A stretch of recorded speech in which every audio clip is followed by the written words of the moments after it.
Hi hello കൂട്ടുകാരെ, എല്ലാ കൂട്ടുകാർക്കും ചെമ്പനീർ പൂവിൻ്റെ നാളത്തെ പ്രൊമോ റിവ്യൂയിലേക്ക് സ്വാഗതം. പുലർച്ചെ തന്നെ സച്ചിൻ രേവതിയും പൂ മേടിക്കാൻ വേണ്ടി കാറിൽ പോയ കാര്യമൊന്നും ചന്ദ്രമതി അറിഞ്ഞില്ല. ചന്ദ്രമതി ആവട്ടെ രവിയേട്ടനോട് വന്നിട്ട് പറയണേ, എൻ്റെ പൊന്നു രവിയേട്ടൻ, എനിക്ക് തലവേദന എടുത്തിട്ട് വയ്യ, ഒരു കാപ്പി തരാൻ കൂടി ഇവിടെ ആരുമില്ലല്ലോ, അവൾ എവിടെ പോയി കിടക്കുകയാണെന്ന് പറയുമ്പോൾ രവിയേട്ടൻ പറയണു, സച്ചിൻ രേവതിയും പൂ മേടിക്കാൻ വേണ്ടി രാവിലെ തന്നെ പോയി എന്ന് പറയണു.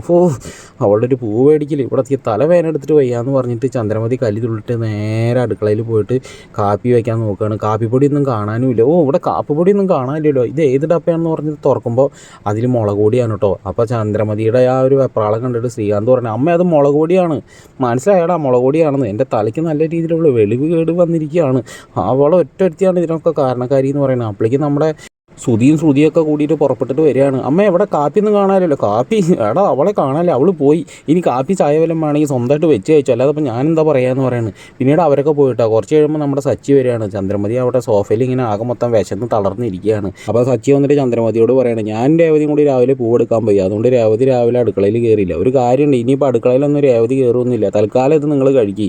അവരൊക്കെ എവിടെയെന്ന് നോക്കുമ്പോൾ അവരൊക്കെ പോയി. അവർ പോയോ, എന്നാൽ എന്തായാലും അമ്മ അത് കഴിക്കാൻ നോക്ക്, കഴിച്ചിട്ട് ബാക്കിയുണ്ടെങ്കിൽ അവിടെ വെച്ചേക്ക്, ഞാൻ പുറത്ത് പോകുമ്പോൾ കൂട്ടുകാർക്കൊക്കെ കൊടുത്തോളാം എന്ന് പറയുകയാണ്. അതെ, അമ്മയടുത്ത് പ്രത്യേകിച്ച് പറയുകയാണ്, ഇനി രേവതീനെ ശല്യം ചെയ്യാനൊന്നും വരരുത്, രേവതിക്ക് പുറത്ത് നല്ല രീതിയിലുള്ള തിരക്കുണ്ട്, ജോലിയുണ്ട്. അപ്പോൾ അമ്മയ്ക്ക് എന്തെങ്കിലും ആവശ്യം ഉണ്ടെങ്കിൽ അമ്മ തന്നെ അടുക്കളയിൽ കയറിയിട്ട് ചായ പലഹാരം എന്താ വെച്ച് കഴിച്ചോട്ടെ എന്ന് പറഞ്ഞിട്ട് സച്ചി അങ്ങോട്ട് പോവാണ് കേട്ടോ.